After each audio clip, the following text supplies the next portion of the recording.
దొంగ ఓట్ల గురించి రాహుల్ గాంధీతో తెలుగుదేశం పార్టీ. జగన్మోహన్ రెడ్డి గారికి ఎట్లాంటి ఆలోచనలు వస్తాయో నాకు నవ్వు వస్తుంది. అరే, భారతదేశంలో ఓట్ల చోరీ, దొంగ ఓట్లకి మూలం ఎక్కడయ్యా? కేర్ ఆఫ్ వైఎస్ఆర్సీపీ కదా, జగన్మోహన్ రెడ్డి కదా. 5 ఏళ్లలో నువ్వు చేసినటువంటి అరాచకాలకు చివరికి ఏం జరిగింది? మా ఉరవకొండలోనే మొదలైంది కదా. 10,000 ఓట్లను తొలగించాలని మీరు పిటిషన్ పెట్టలేదా? తొలగించింది సిద్ధం కాదా? దాని మీద సెంట్రల్ గవర్నమెంట్ కేంద్ర ఎన్నికల సంఘం నుంచి ఓ కార్యదర్శి వచ్చి బిఎల్ఓలకు సస్పెండ్ చేసి తర్వాత 2 జెడ్పీసీఈఓల్ని సస్పెండ్ చేసింది మర్చిపోయారా? విశాఖపట్నం మర్చిపోయారా? మా పర్చూరు మర్చిపోయారా?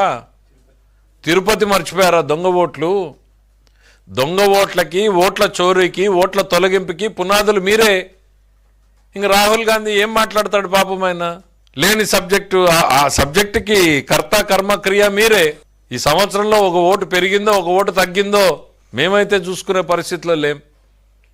ఎందుకంటే మేము ప్రజల్ని నమ్ముకున్నాం, ఈ దొంగ ఓట్ల కార్యక్రమాల్ని నమ్ముకోలేదు. మేము ప్రజల్ని నమ్ముకున్నాం, మీరేమో దొంగ ఓట్ల కార్యక్రమాన్ని నమ్ముకున్నారు. ఎన్నికల సంఘంలో చావు దెబ్బతిన్నారు. గతంలో 2 ఆఫీసర్లను సస్పెండ్ చేసింది.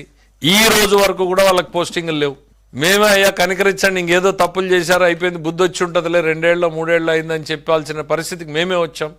దొంగ ఓట్లకి ఈ దేశంలో మూలం ఎవరు అని అంటే మీరు బహుశా మీరే హాట్ లైన్లో రాహుల్ గాంధీకి నేర్పించినట్టున్నారు. నేను ఇక్కడ చేశాను, కాకపోతే కొంచెం తెలుగుదేశం పార్టీ యాక్టివ్గా ఉండడంతో ఫెయిల్ అయింది, అక్కడ కూడా జరుగుతున్నాయి చూసుకో, వాళ్ళు చేస్తుంటారు అనేటువంటిది ఏదో నేర్పించినట్టున్నావు తప్ప మాకు ఎవరితోనూ ఉండాల్సిన పని లేదు. ఈరోజు కేంద్ర ప్రభుత్వంలో ఎన్డీఏ కూటమిలో బలమైన భాగస్వామిగా ఉన్నాం, నమ్మకమైన భాగస్వామిగా ఉన్నాం.